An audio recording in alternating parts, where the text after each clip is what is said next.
Leaving a job brings a lot of changes, and figuring out what happens with your benefits can feel like a puzzle. One common question many people have involves their flexible spending account. The direct answer is generally no. You cannot continue contributing to or using your flexible spending account, often referred to as an FSA, after your last day of employment. Your eligibility for an FSA is typically tied to your active employment status with the company that sponsors the plan. Flexible spending accounts are employer-sponsored benefit plans. This means the funds are held by your employer or a third-party administrator they designate and are governed by specific Internal Revenue Service rules. When you leave your job, your employment relationship with the plan sponsor ends, and so does your eligibility to participate in their FSA. The primary reason for this is that FSA accounts are not like personal bank accounts or portable retirement plans, such as a 401k instead. They are specific to your employer's benefit offerings. There are sometimes exceptions for a very short grace period, or if you elect COB are a continuation coverage, but these are not universally available and depend entirely on your specific plan's design. So, what should you do if you are leaving your job and have FSA funds remaining?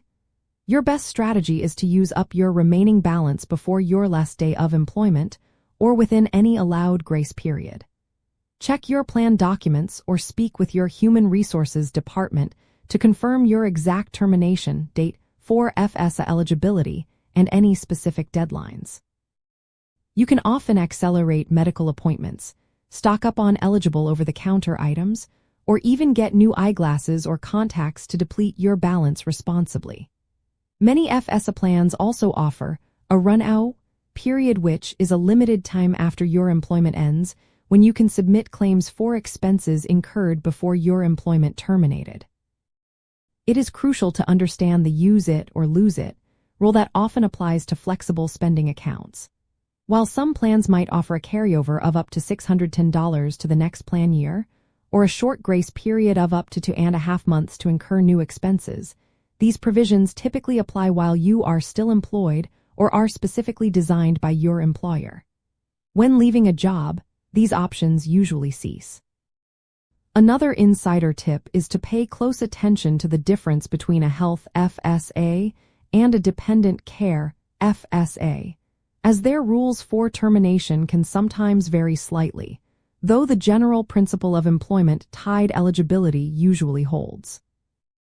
Navigating the end of employment can be complex, and understanding the nuances of your FSA is a key part of optimizing your financial health during this transition.